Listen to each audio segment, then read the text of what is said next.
Soy Adolfo Alvarado Belloso, nuevamente en el conversatorio virtual sobre temas procesales, que la Academia Argentina de Derecho Procesal realiza como tarea de extensión universitaria para la maestría en Derecho Procesal de la Universidad Nacional de Rosario, en cuyas aulas, precisamente de la Corte 2, de la segunda Corte, no muy numerosa, pero muy prestigiosa en sus alumnos, porque son todos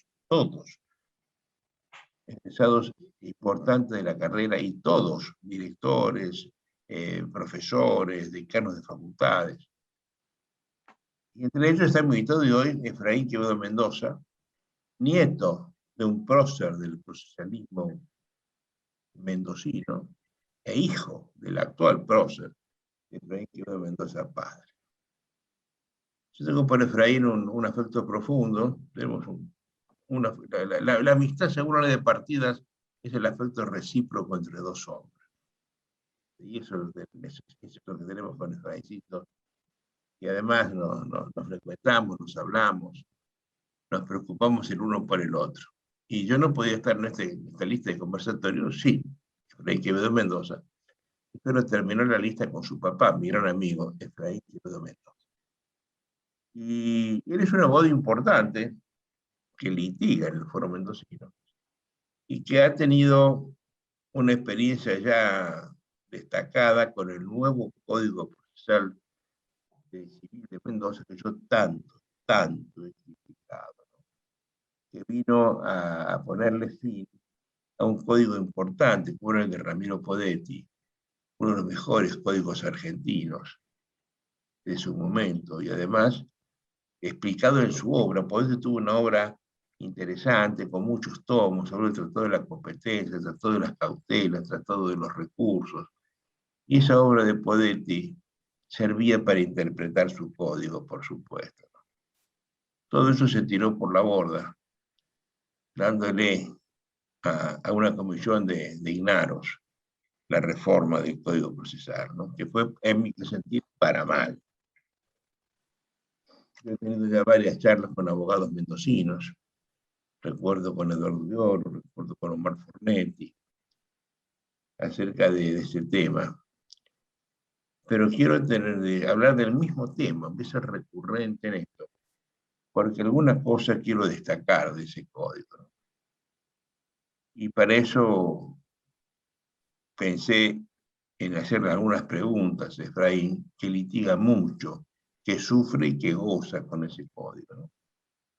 Así que, mi querido Efraín, te recibo con todo afecto. Esta es tu casa, esta es tu maestría. Estos conversatorios son lugares de conversación. Ya sabes que quiero hablar del código y preguntarte si esta reforma procesal, que ya no sé cuánto tiempo lleva de vigencia, pero vas a decir, ha tenido alguna ventaja en la litigación, particularmente en materia impugnativa. Te escucho con toda atención desde ahora. Bueno, Adolfo, por supuesto, primero agradecerte enormemente esta invitación que me has hecho. La verdad que para mí es un gusto enorme poder verte, poder compartir con vos, poder intercambiar ideas y siempre aprendiendo desde aquel año 1999, que recuerdo que por casualidad atendí un teléfono que vos estabas llamando a mi padre. Y bueno, y a partir de ese momento que me invitaste a la maestría, que fui con dificultades en ese momento, pero que aprendí tanto, no solamente derecho procesal, que ahí pude entender un poquito lo que había visto en la facultad y empezar a entenderlo sistemáticamente, sino tantas cosas de la vida que vos siempre enseñás y sobre todo eso ir a lo profundo, ir al meollo, ir al caracú de las cuestiones jurídicas, de las cuestiones procesales y también de las cuestiones de vida, hasta te diría hasta de cocina he aprendido con vos. Así que bueno, el agradecimiento es mío y un gusto muy grande estar con vos acá. Yo, la verdad que vos, una de las cosas, otra de las tantas cosas que te debo, es que el gusto por el derecho procesal, el amor por el derecho procesal, la necesidad de estudiar, de profundizar y y de luchar por los intereses que se me encomiendan, ¿no es cierto?, a través de una litigación que sea racional, una litigación de buena fe, una litigación, hasta te diría, coherente, ¿no es cierto? Honesta, Y pero a cara de perro, ¿no? Honesta, pero a cara de perro. honesta, pero a cada perro, es así. Me causa gracia porque eso que decía cara de perro, una de las cuestiones que se decía con la reforma procesal era que ahora se le estaba dando un rostro más humano, ¿no es cierto?, a la litigación en Mendoza, era un rostro más humano. Pero bueno, con el pasar de los tiempos, ya veo que por ahí es más una litigación a cara de perro, ¿no?, que con un rostro más humano. Pero bueno, desde esta perspectiva mía, que es una perspectiva humilde, yo sé que acá hay ciertas cuestiones que son muy complicadas, ¿no es cierto?, en una reforma procesal. Esta reforma procesal viene gestándose hace muchos años en Mendoza. Se trataba, hubo un código que era sistemático, que es el del doctor Vázquez, que es un juez, que era una cuestión sistemática. Por ahí se puede no compartir la idea que tenía, porque era una cuestión de una perspectiva muy activista, pero sí era sistemático y respetaba muchas de las instituciones de Podetti. Ese código no tuvo andamiento, y siguieron con las cuestiones de discutir si se modificaba el proceso ejecutivo, el proceso compulsorio que le llamaba Podetti, si se modificaba el tema de la conciliación. O sea, una serie de cuestiones hasta que llegó el año 2016, en donde sí se formó una comisión de reforma del código y empezaron a trabajar, estuvieron trabajando en 2016, 2017 y en 2017 sancionaron el código, que iba a empezar a tener vigencia en el año 2018. O sea que desde el 1 de febrero, esa es la pregunta que hacías vos recién, del año 2018 nosotros tenemos este código. Ya llevamos 3 años de litigación, con el año pasado que ha sido, digamos, un recreo, un intervalo no querido por nadie. Oye, según yo recuerdo, esa comisión estaba presidida por una juez del trabajo, ¿verdad? Sí, una juez del trabajo, la doctora Inés Rahuec de Jansón. Yo no entiendo por qué el Código Procesal Civil debe hacerlo primero un juez. Y además del trabajo, que tienen otra mentalidad. Sí, la doctora Rahuec de Jansón en realidad tiene una historia bastante académica importante acá en Mendoza. Ha sido profesora de Derecho Procesal Civil muchos años, y bueno, no es que se dedique solamente a lo laboral, ¿no? Pero yo creo que fue un tema coyuntural, porque la comisión, un poco lo que no te han contado, digamos, un complemento a lo que ya has hablado con Eduardo de Oro, lo que has hablado con Omar Fornetti, creo que no hay mucho más que decir, pero sí alguna cosita por ahí para que se complete la idea de cómo salió este código, por lo menos desde mi perspectiva. Yo vi, porque yo participé de las primeras reuniones junto con mi padre. Principalmente lo llamaron a mi padre para que participara de esas reuniones, pero se hicieron, en las que yo recuerdo, en el colegio de abogados, con mucha gente, muchos abogados, jueces, eh, personas del Ministerio Público. O sea, había mucha gente, algunos procesalistas, muchos no, sí, seguro, todos con mucho prestigio en Mendoza, y realmente personas dedicadas al derecho y personas que interesadas en la cuestión procesal. Pero, claro, la forma de trabajo con tanta gente era muy compleja. Entonces empezaron a dar temas para que estudiara una comisión, prueba, otra que estudiara el proceso ejecutivo, otra que Yo estudiara... te interrumpo. Quiero que te des cuenta, Efraín, que los códigos argentinos que han perdurado en el tiempo son los hechos por una sola persona. Código Civil, Pérez. Comercial, Acevedo. Comercial, Podetti. Es decir, una persona tiene en la cabeza todo y ve, tiene una cosmovisión del problema. No se contradice un artículo con el otro, con 100 números en el medio, ¿no? Entonces, hacer que comisiones estudien problemas aisladamente, además, comisiones formadas por gente que no son técnicos, ninguno, era Podetti. Es decir, se posibilita la contradicción interna, la incoherencia notable que tiene ese código, ¿no? Ese es el método de trabajo el que yo critico en estas cosas. Sí, el método de trabajo fue así, y la verdad que decía yo recién que era coyuntural. ¿Por qué? Porque en realidad la comisión nació con un signo político, después cambió el gobierno con otro signo político, y este nuevo gobierno se puso muy en rivalidad con la justicia mendocina, principalmente con la Corte, porque hizo muchas reformas legislativas, en casi todos los códigos que tenemos nosotros se los reformaron, y también quería reformar el Código Procesal como una manera de mostrar a la gente que se hacían cosas y que que iba a cambiar la justicia, que de ahora en más la justicia iba a ser eficiente, y eso era obviamente un beneplácito para él y una ventaja. Entonces, además de este método de trabajo, se apuraron muchísimo los tiempos porque querían que saliera sancionado el código en el año 2017, y claro, la comisión, además de tener este método de trabajo, tenía que aglomerar todo ese trabajo de las distintas comisiones, y se empezó a tener que apurar y para sancionar el código. Entonces, finalmente lo tuvieron que sacar al código. La doctora Raúl de Jansson dice en varios trabajos que en realidad fue una reforma que salió lo posible, lo que se pudo hacer dado los tiempos que tenían.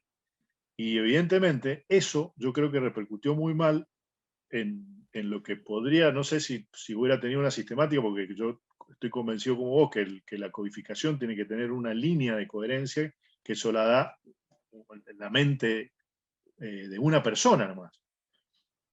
Pero bueno, la cuestión es que salió así. Incluso hay un detalle, que es que nosotros con el código de Podetti estamos acostumbrados a no solamente tener un código, sino tener las notas explicativas del código, donde uno podía entender mucho mejor cuál era la idea y cómo funcionan las instituciones, en muchísimas partes, en todos los articulados del código.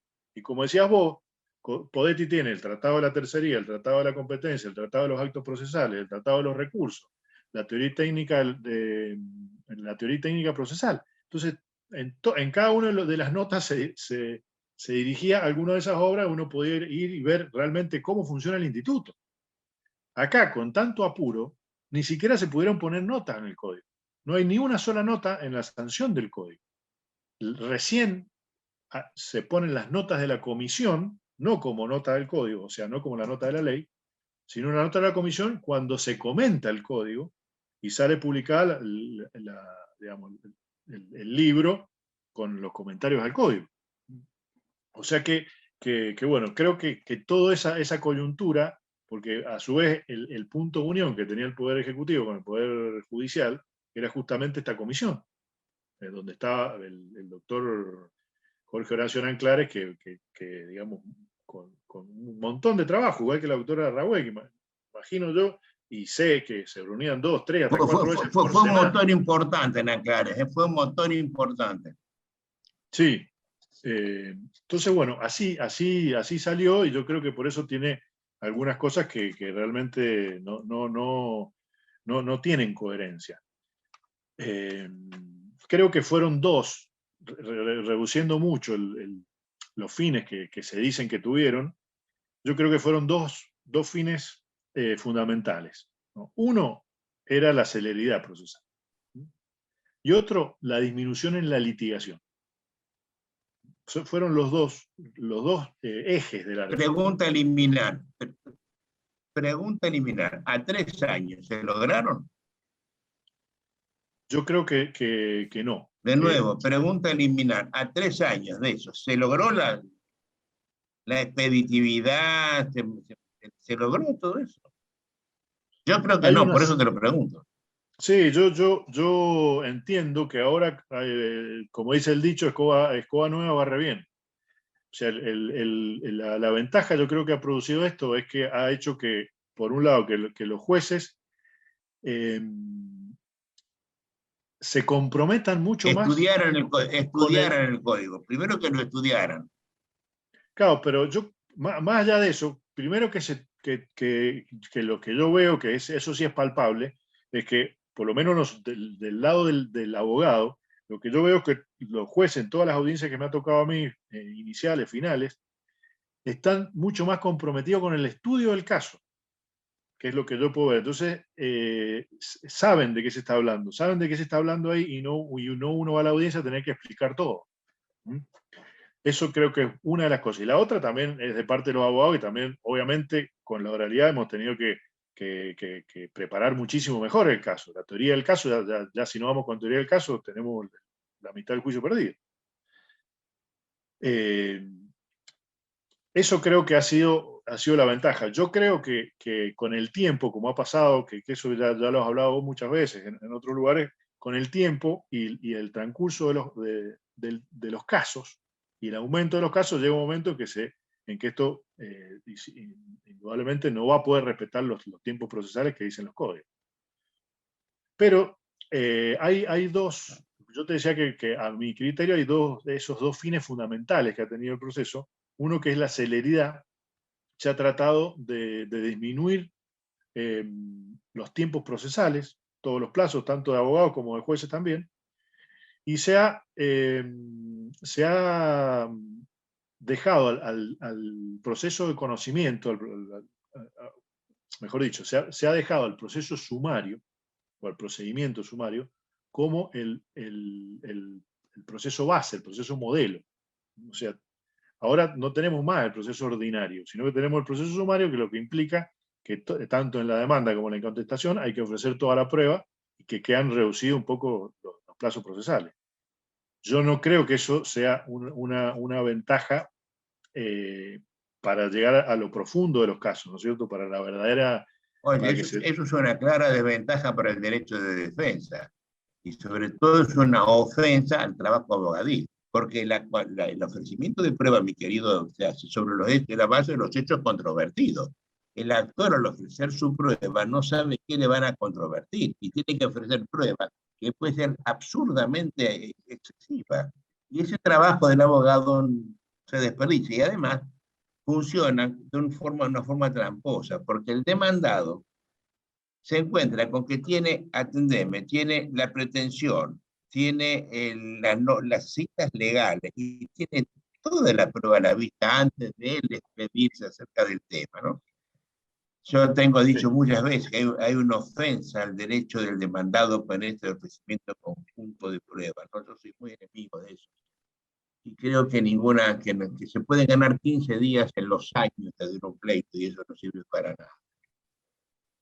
Sí, incluso va también en demérito de la celeridad misma, me parece a mí, porque si uno tiene que ofrecer toda la prueba de entrada, el demandado también, al final los hechos controvertidos va a ser muchísimo más que si uno antes de ofrecer la prueba ya despeja la cuestión fáctica, porque va a haber algunos hechos controvertidos y no todos. Y no todos. Creo que eso también va en demérito, ¿no? Y después la otra cuestión que se ha hecho, que creo que eso sí ha dado resultado, que es la conciliación. La conciliación yo creo que también se le impone al juez una función que en realidad el juez no tiene, que es la de conciliador, o no tendría que tener, porque el juez está para juzgar, para decir el derecho. Y no está preparado para eso, no maneja técnicas adecuadas para eso. Exactamente. Pero esto tuvo una presión muy fuerte para todos los jueces civiles y de paz, de que en la audiencia inicial, en la audiencia preliminar, ahí se conciliara. Entonces tenía que tener un determinado porcentaje de conciliación que tenía que ser mayor del 50%. Entonces hubo una gran presión para que eso se lograra, ¿no? Entonces, obviamente, ha habido muchísimo más conciliación, en algunos casos, en muchos casos, sin ningún tipo de presión por parte del juez, pero en otros casos sí, con alguna presión de parte del juez. Bueno, eso es lo que yo quería... Una presión terrible. Oye, es una presión terrible. Yo sí. le he vivido. ¿eh? Te hacen amenazas expresas. Mejor arregle, señor, que usted le va a ir muy mal con la sentencia que acá se dicta. Te miran con cara de perro, ¿no? Pues, ellos Sí, están en contra de eso. Porque vos sabés sí, una cosa, mi querido Efraín, todo esto demerita el derecho de defensa. Menores plazos, menores impugnaciones, menores defensas arguibles. La prueba ofrecida inútilmente por las dudas, qué sé yo, todo eso va contra el derecho de defensa en juicio, que es el más importante de los derechos en un montón de constituciones. sí, sí, sí, y con la coherencia en la litigación también. Porque si tenemos más coherencia en la litigación, incluso eso va a redundar en un beneficio en la celeridad. Por eso yo tenía dos o tres cosas que a mí me parece que el código tendría que cambiar para una litigación un poquito más coherente dentro de este sistema que tenemos, que en realidad es como si nos hubieran tirado a la pileta y nos dijeran, bueno, ahora tienen que nadar. Y como, bueno, tenemos que nadar, me parece que, que hay que buscar alguna solución, no nos queda otra. Porque por Claro. ahora se ve difícil que vayan a derogar al código. ¿No es cierto? Es posible. Una yo creo que es la audiencia preliminar. Oye, dime, por favor, ¿por qué no se olvidó tu papá en la redacción del código? Perdón, ¿cómo? ¿Por qué? ¿Por qué no se le dio a Efraín Quevedo Mendoza padre la redacción del código? Que es la persona que sabe derecho procesal en Mendoza. Porque esto es una cosa técnica, mi querido Efraín. Escúchame, es una cosa técnica. Esto no es irregular, el sistema de taxis. Es una cosa, estamos acá haciendo una operación de todas las corazones abiertas. De corazón a todas las abiertas. Esto no puede hacer cualquier persona. No puede normar lo de Favaloro, sino Favaloro. Entonces, ¿por qué al que sabe el tema no le dieron eso? ¿Cuál fue el problema político? ¿Cuál fue el problema? Y la verdad que no te puedo responder con total certeza. Yo sé que nunca lo llamaron a mi padre, más que para que participe en alguna comisión. Creo que le habían dado para que hiciera la prueba, todo el tema relacionado con la prueba, pero claro, dijo, bueno, díganme cómo va a ser el código para que yo les pueda dar una mano en esto, y realmente todavía no se sabía cómo era. Entonces, él, claro, no pudo participar y tampoco Claro. podía ir a reuniones donde se discutían cuestiones que eran perder el tiempo. Yo sé Era que una- no sabían, no tenían una meta, no sabían qué hacer, ¿no? Querían reformar, pero no sabían qué ni cómo había que reformar. Por eso la pregunta de tu papá fue muy coherente. Díganme qué código quieren para que yo pueda colaborar en esto. Y no se lo dijeron nunca, ¿no? y no, él no pudo participar. No. Más allá No. que él quería, no podía participar de esa manera. Eh, Pero qué cosa buena le ves al código este vos? En materia impugnativa, ¿qué le ves de bueno?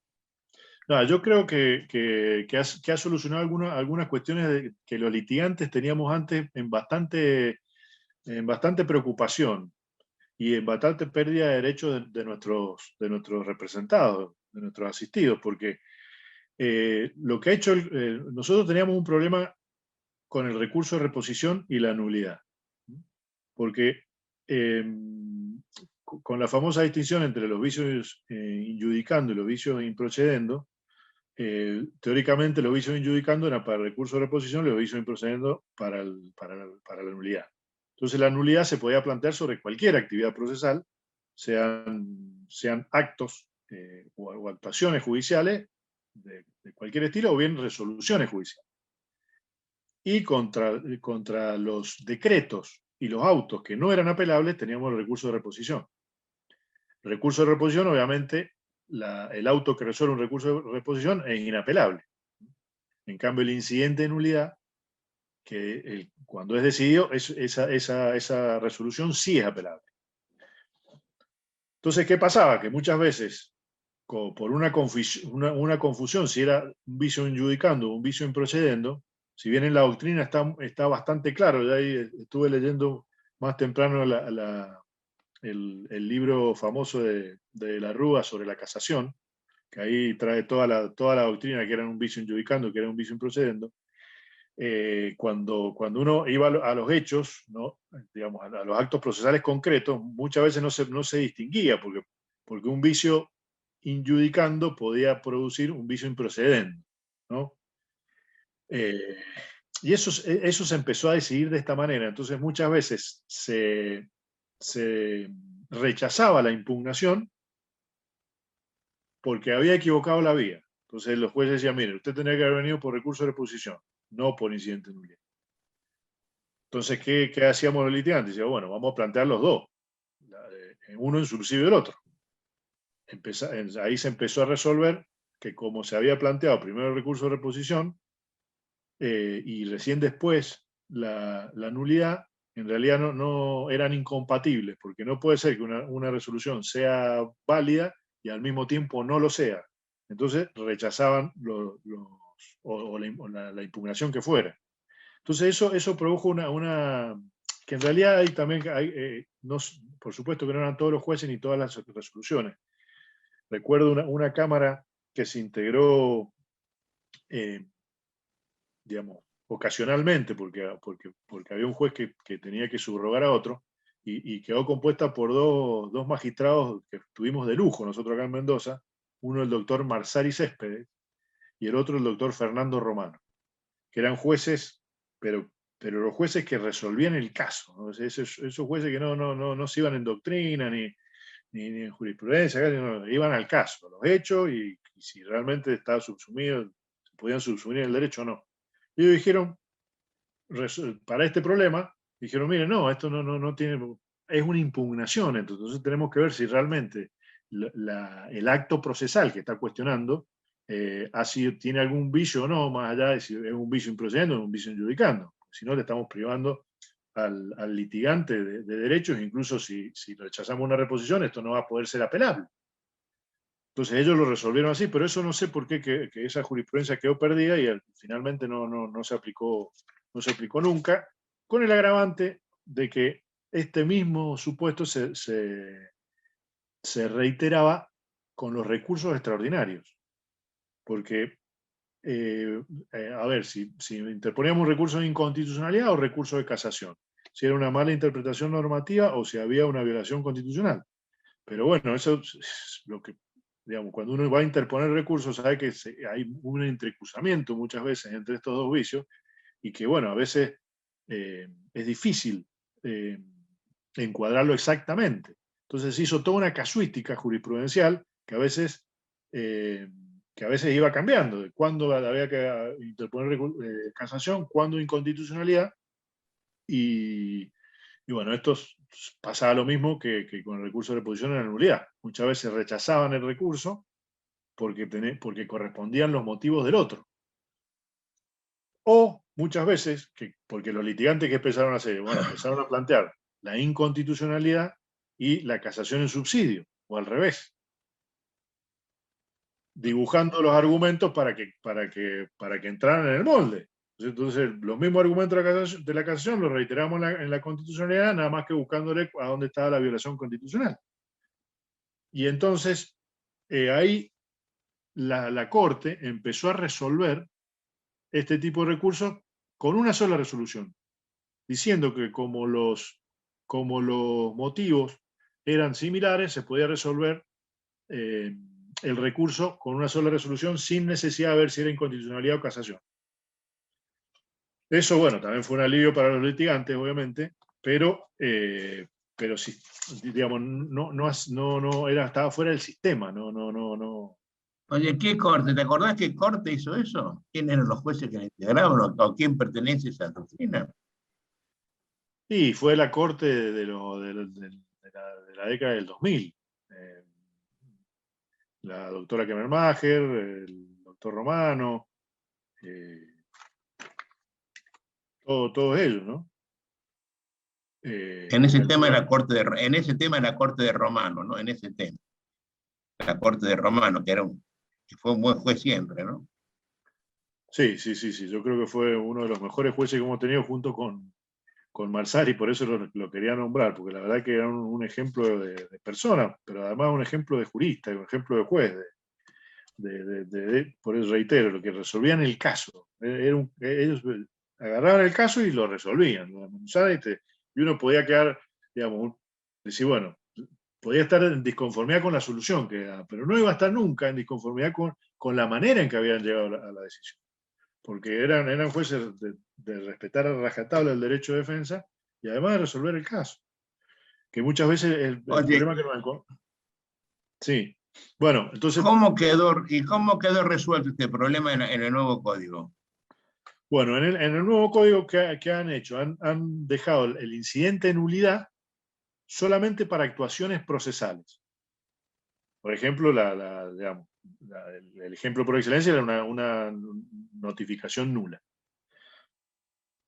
Entonces tenemos el incidente para las procesales. Y después el recurso de reposición le han agregado un apartado, que es el apartado sexto, en donde se puede interponer la nulidad en el recurso de reposición. Y la resolución de ese recurso de reposición, si rechaza la nulidad, se puede después reiterar en la sentencia, una vez que salga la sentencia, si es que eso tiene alguna relación, ¿no? ¿Por qué me hablas de un apartado sexto? ¿Cómo? ¿Me podés leer la procedencia del recurso de reposición con un código en la mano? Sí, acá está el 131, es recurso de reposición.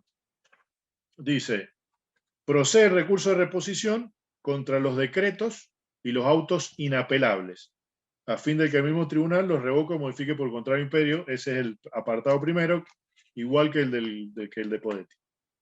Después regula el trámite, por supuesto, en el apartado sexto, ahí es lo que le ha agregado la reforma. Comprende, además, el recurso de reposición, la nulidad que afecte a las resoluciones recurribles por esta vía. En este supuesto, el afectado, a fin de no consentirla, podrá hacer reserva de deducir el agravio en el eventual recurso de apelación contra la sentencia. Oye, Efraín, este tema hace mérito para toda esta conversación, ¿eh? Estoy encantado que lo hayas sacado al tema. Déjame que yo tengo una idea de lo que pasa, así, de lo que pasó. Después de haberlo leído con mucho detenimiento a Podetti en su Tratado de los Recursos y de ver lo que pasa en otros códigos. Podetti era contrario al alargamiento impugnativo. No le gustaba la segunda instancia. Y entonces, en función de tener dos sistemas apelatorios, uno casuístico y taxativo, son apelables 1, 2, 3, 4, un sistema que fue el que tuvo Podetti, y otro que da pautas generales de admisibilidad y procedencia de recursos de apelación, como es el Código de Santa Fe, por ejemplo. Claro. El primero dice, es apelable el auto que tal cosa, que niega. El otro dice, son apelables las sentencias definitivas dictadas en toda clase de pleitos, pero además las resoluciones, no importa si autos, decretos, etcétera, que traen un gravamen que no puede ser reparado por la definitiva. Con lo cual tenés un marco de actuación donde el juez ve si lo resuelto puede o no ser reparado. No puedes ganar el pleito, no sería reparado. Pero la reposición en estos códigos que entienden el problema y que me parece que no lo puso Podetti por la mentalidad que tenía respecto de la apelación, traen el viejo recurso de reposición español que está definido no como auto inapelable o como lo hace Lino Palacio, el general que lo acompañó en la reforma del Código Procesal de la Nación, donde está el problema también, la reposición procede contra las providencias de trámite. Y quiero que recuerdes que el Código de la Nación habla entre providencias de trámite y sentencia, ¿no es cierto? Las sentencias son las apelables, las providencias son recurribles. Pero nunca nadie preguntó qué es una providencia de trámite, porque el código no lo define en el momento de recurrir. Pero si vos tenés el trabajo de irte 200 artículos después del artículo que habla de esto, sí define las providencias de trámite, y las define bien. Son aquellas que se dictan sin sustanciación previa. Claro. Que es el meollo impugnativo en todas partes del mundo. Santa Fe, desde el año de 1940, donde fue donde lo trajimos, y esto lo copió del Código Procesal me seguía así, el de 1880, establece que la reposición procede contra cualquier tipo de designación, de nombre. Pero no me importa si vos lo llamás sentencia, auto, decreto, providencia, lo que vos quieras. Eso, dictado sin sustanciación previa. Y la apelación, si es apelable ese auto, solo procede si se dedujo en la revocatoria previa. Porque pues la pone la revocatoria como un recurso basal, que es la llave que abre la puerta de la apelación. Si vos no deduces, si contra una resolución que te impone una sanción disciplinaria, oficiosa, si no deducís la revocatoria previa, que se te deniega es la llave para la apelación. Aunque sea apelable, no lo es, si no es deducido la revocatoria previa.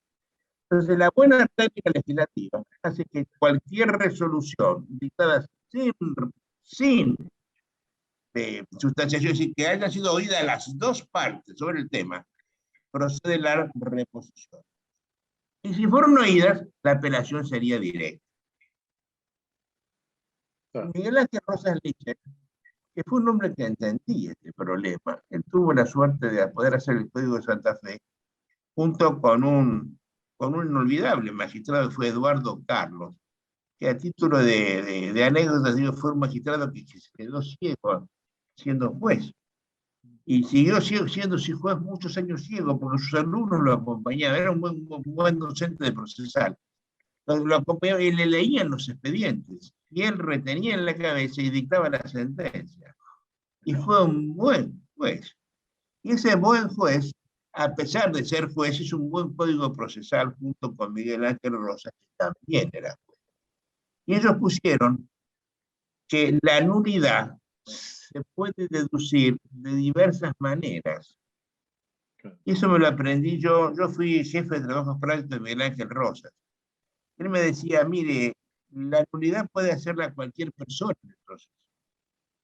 Puede hacerla el actor, puede hacerla el demandado, puede hacerla un tercero, un testigo, un perito y el juez. Entonces, apréndase. Usted puede deducir la nulidad por 4 vías. Por demanda, por excepción, por incidente o por recurso.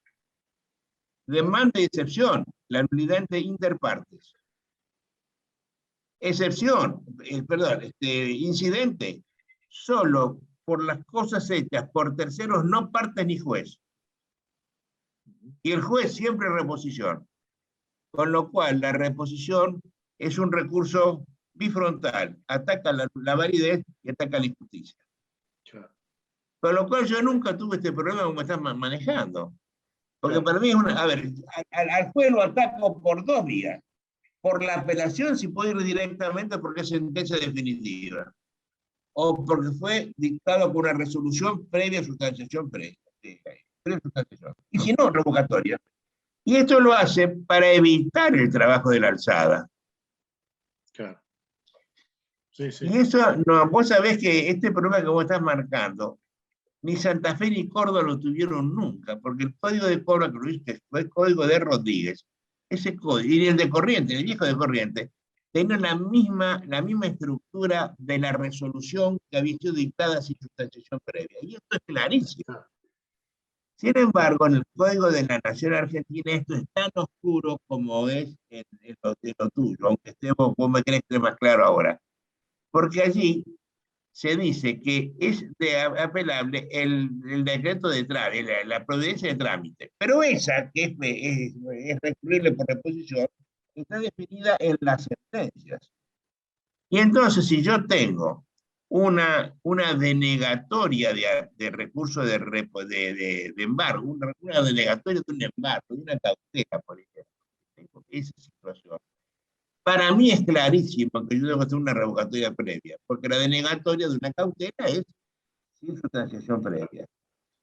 Pero para el Código de la Nación es una apelación, porque como no es providencia simple, sino que es un decreto, la denegatoria, lo ven por otra parte, y entonces apelan. Y ahora cuando van a la apelación, atendeme, no tienen contra qué recurrir, porque la apelación es, yo la denegatoria puedo decirlo sin fundamento. ¿Y cómo expreso agravios a esta denegatoria? Había un juez viejo santafesino que decía, al otro sí, otro no. Al otro sí más digo, otro sí más que no, ¿no es cierto? Te dicen porque no es porque quieren, ¿verdad? Qué pena que eso haya... vos fíjate que Podetti en la resolución de la nulidad no tenía reenvío. Está en tu constitución. Cuando vos estás rescindiendo una resolución, el tribunal de alzada se aboca al conocimiento de los autos y resuelve. Yo no tengo esa solución, porque además yo la veo muy injusta. Si el tribunal de alzada anula una sentencia inferior y dicta la sentencia en lugar de reenviar, de hecho, ese fallo es de primera instancia y ya no tengo posibilidad de apelación simple, sino solo de inconstitucionalidad. Claro. Y recordá que Manolo González Castro, tu compañero y amigo, su tesis doctoral fue el recurso de casación en Argentina no es el recurso idóneo, entre comillas, del Pacto de San José de Costa Rica, que establece que los recursos deben ser de hechos y de derechos, ¿no? Oye, qué pena que eso no, que nadie haya visto, a tu padre eso no se le hubiera pasado, ¿no? Pero que nadie haya visto entre los abogados que hicieron esto, nadie ha visto la historia de la reposición, de dónde viene. Porque esto viene de 1855. No estoy inventando el engrudo acá, ¿eh? Claro. Sí, y ese es el tema de que legislen gente que no conoce el tema. Qué pena por Mendoza, porque además todo esto se hubiera arreglado, todo esto, con un criterio de cómo te voy a denegar por errar la vía. Cuando es de... Sí, y bueno, digamos, por lo menos yo la verdad que técnica pura jurídica no me parece que sea la mejor técnica jurídica, ¿no es cierto? Pero sí ha solucionado un problema al litigante, al abogado litigante.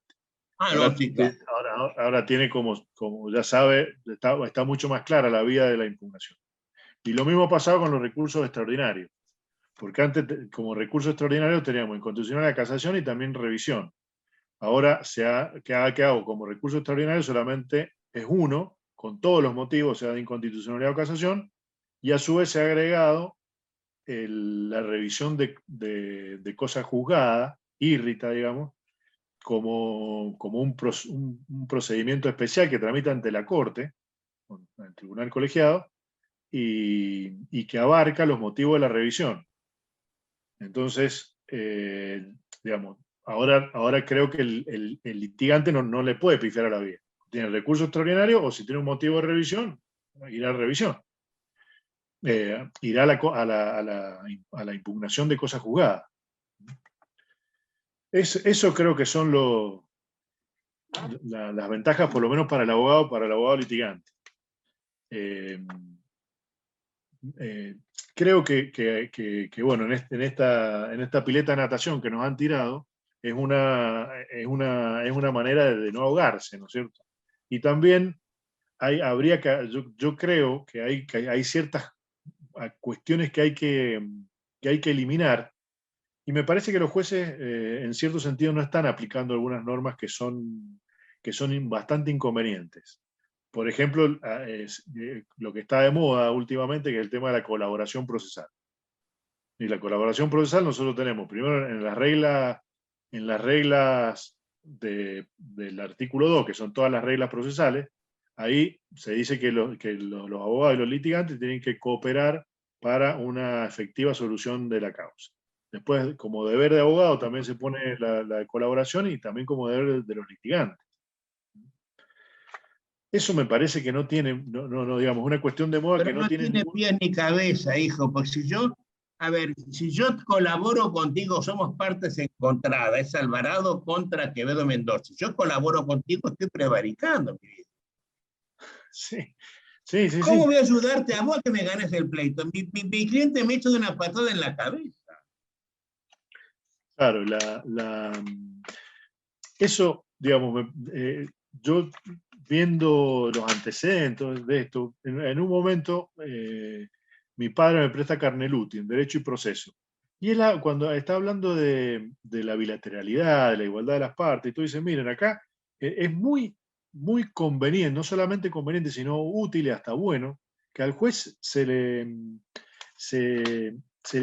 quite todo tipo de actividad probatoria, ¿no es cierto? Porque eso tiene que quedar en manos de cada una de las partes, que tiene que llevar hasta el extremo la defensa de su propio interés. Obviamente que va a intentar no producir la prueba que no le beneficie, pero de eso se tiene que encargar la otra parte, que es la que ejerce el interés contrapuesto. Por eso dice que el contradictorio no es otra cosa que igualdad procesal. Carneluti después habla una cuestión de la colaboración, que yo creo que quizás de ahí ha salido la expresión, pero lo dice en un sentido totalmente distinto, porque dice que la colaboración que prestan los litigantes al juicio y a la resolución es justamente defendiendo a ultranza sus propios intereses, porque va a ser el otro el que lo va a equilibrar y el juez que tiene que estar en una posición equidistante mirando mirando y obviamente procesando y después juzgando quién de los dos demostró mejor su interés. Entonces, ¿cuál es la colaboración que dice Carneluti? Dice, la colaboración es digamos, ejercer a ultranza la defensa del propio interés, que no tiene nada que ver con esta colaboración que pareciera que nos están exigiendo. Pero ¿sabés qué pasa, Efraín? Eso parte de que tenemos diferentes concepciones de lo que es el proceso, ¿no? Yo creo que históricamente el proceso nace como un límite al poder. Por tanto, el proceso no puede ser ni es un método de investigación donde el profesor importante es el juzgador y la parte es el objeto del proceso. Quiero que recuerde que la escuela cordobesa decía que el imputado penal era el objeto del proceso, no un sujeto. Frente a eso, yo creo que las constituciones sajonas han puesto el proceso como un límite al poder, como un método de no como un método de investigación. Y hay procesalistas argentinos, entre ellos los redactores del código, que están viendo el concepto monárquico europeo del proceso, no el concepto inglés, el concepto republicano que nace de la Constitución estadounidense de 1787. Y entonces, al ser método de investigación, el juez pide colaboración en la investigación. El juez es su decisor, dirige el debate. Quiero que te adviertas que los pleitos de las películas de pleitos inglesas, americanas, australianas, etc., nunca has visto a un juez preguntar nada a un testigo. Si lo hace, se cae el pleito por nulidad en el acto. Claro. Y se va el jurado y se va el juez, porque los jueces no pueden inmiscuirse con su propia teoría del caso y espiritualmente en el tema. Pero eso es lo que pide tu código. Y también el código del Brasil, y el código de Colombia, y el código del Perú. No estamos haciendo una cosa extraña, pero es que nadie está viendo el proceso de la óptica de la República, y si la ven de la óptica de las constituciones europeas monárquicas o cuasi monárquicas, ¿no? Esto hace que estos temas no se puedan discutir, porque partimos de diversos márgenes del río. Claro. Pero fíjate que Podetti, en el mismo artículo que ahora se ha modificado con la reforma, él hablaba de una colaboración, pero le imponía una obligación a la parte, y lo decía así como una obligación, de tener que producir ciertas, digamos, de tener que no facilitar, sino que realizar un acto procesal cuando la otra parte ofrece una prueba que yo tengo digamos, yo tengo la fuente de prueba. Entonces, si yo tengo la fuente de prueba, porque yo tengo, no sé, toda la documentación y la otra parte ofrece esa prueba, y bueno, obviamente tiene que demostrar que yo puedo tener esa prueba, bueno, ahí yo sí voy a tener que prestar mi colaboración.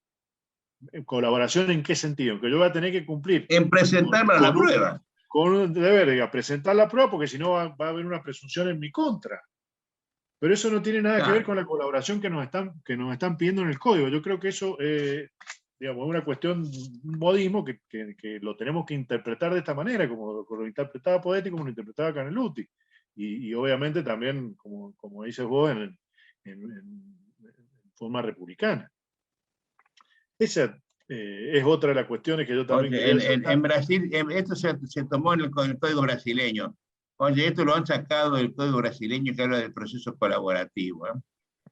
Quiero que sepas que Brasil es un movimiento muy importante, hoy con mucha gente, que ha partido de la llamada ABD-PRO, Asociación Brasileira de Derecho Procesual, de estar en contra de todo esto. Es el Brasil de Cándido Dinamarca, es el Brasil de la Escuela de San Paulo. Claro.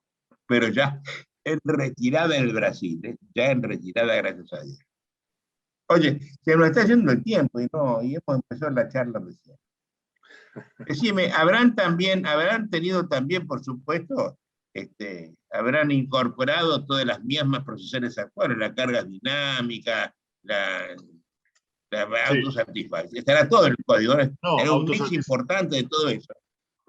autosatisfactivas no, autosatisfactivas no están. Y la carga dinámica de la prueba, yo por eso creo que la justicia mendocina siempre ha sido muy prudente y con mucha vocación de juridicidad.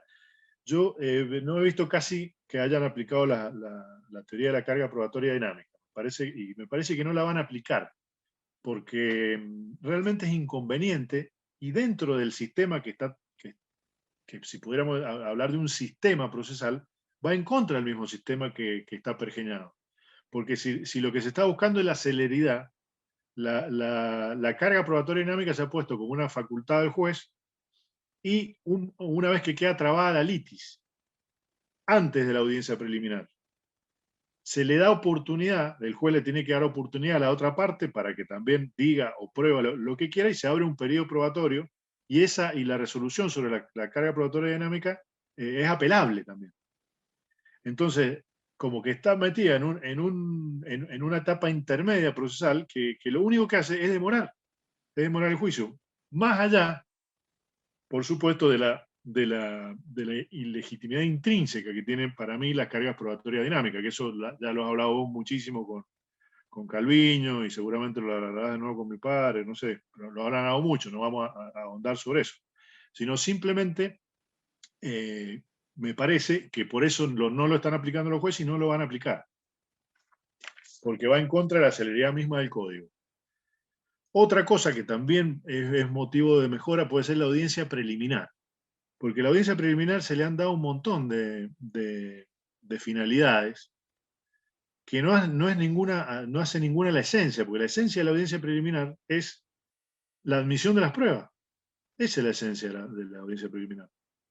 Todas las otras cosas que se le han agregado es, digamos, para tratar de hacer más rápido el proceso, para que se concilie, pero esa admisión probatoria no necesita una audiencia. Incluso es bastante inconveniente porque el código prevé que las excepciones previas se resuelven en la audiencia preliminar. Entonces, ¿qué pasa? Que ha pasado, ya me ha pasado varias veces. Yo voy a la audiencia preliminar, me rechazan la excepción de incompetencia, ¿y yo qué hago? Apela con efecto suspensivo, entonces otra vez para atrás todo, o sea, todo esto que ha pergeñado el código para que estén las partes presentes en la audiencia preliminar, que no falte ninguno, que se ponen, se ponen sanciones, qué sé yo, queda todo sin ningún efecto. O sea, hicimos todo ese trabajo para que después quede suspendido el proceso hasta que se resuelvan las excepciones y otra vez la audiencia preliminar. Entonces, digamos, por un lado, las excepciones creo que tendrían que tener un tratamiento previo a la audiencia preliminar, para que llegue la audiencia preliminar realmente con lo que tiene que llegar, que es para admitir las pruebas. Pero me parece que es totalmente inútil la audiencia preliminar, porque es todo un dispendio de energía, de trabajo, de notificaciones y de cuestiones que a lo único que tiene que hacer el juez es admitir la prueba. Entonces eso no sirve la oralidad acá. Salvo, obviamente, que queramos conciliar y digamos, apretar a las partes para que concilien. Pero bueno, busquémosle otra forma. Llamemos un conciliador y que vayan las partes, pero que el juez dicte el acto de admisión de prueba y sigue el proceso transcurriendo normalmente. O sea, la audiencia preliminar para mí ahora Además, además, al juez le hace perder un tiempo, oye, al juez le hace perder un tiempo maravilloso, porque tiene que estudiarse muy bien el asunto para dirigir la audiencia preliminar. Le lleva un tiempo importante de su vida, que lo pierde para siempre, si el asunto, por ejemplo, se arregla en el momento. Qué bueno que se arregle, pero el juez ha perdido una hora de las 5 o 6 que tiene en el día. Y si le da audiencia preliminar en el día, lo perdió el día para siempre. Sí, sí, sí. Sí, sí, comparto totalmente. Creo que eso es una de las cuestiones que tienen que depurarse. ¿Qué Oye, otra cosa? pobre Mendoza, querido, pobre Mendoza con este código, ¿no? Había que empezar así, con esta seriedad con lo que estás tratando vos esto, además respetuosamente lo estás haciendo. Que tendría que empezar a haber un movimiento abogadil desde el propio colegio o de la facultad. Este, Vos sos profesor en dos universidades importantes, en la Mendoza y en el Cuyo, estás en la cátedra procesal. Empezar a ver si, hacer una estadística del resultado, hacer una evaluación abogadil seria del resultado de este código, ¿no? Sí. Y ver de mejorarlo de verdad, pero conforme la técnica procesal, que no la van a inventar en Mendoza, esto viene desde hace siglos. Tal cual. Sí, sí, sí, sí. Hay algunos, hemos empezado a hacer algunos estudios muy incipientes y por ejemplo, otro de los temas que también está de moda, que es el procedimiento monitorio. Nosotros, una de las cosas que Podetti había tratado, como todas las que trató, era justamente los procesos compulsorios. Él hablaba de los procesos compulsorios y obviamente nosotros no teníamos una ejecución pura como la que pueden tener en algunos países de Europa, sino que Podetti lo tenía como un proceso de conocimiento. Proceso de conocimiento reducido con posibilidad de requerir de pago y de embargar en las etapas iniciales.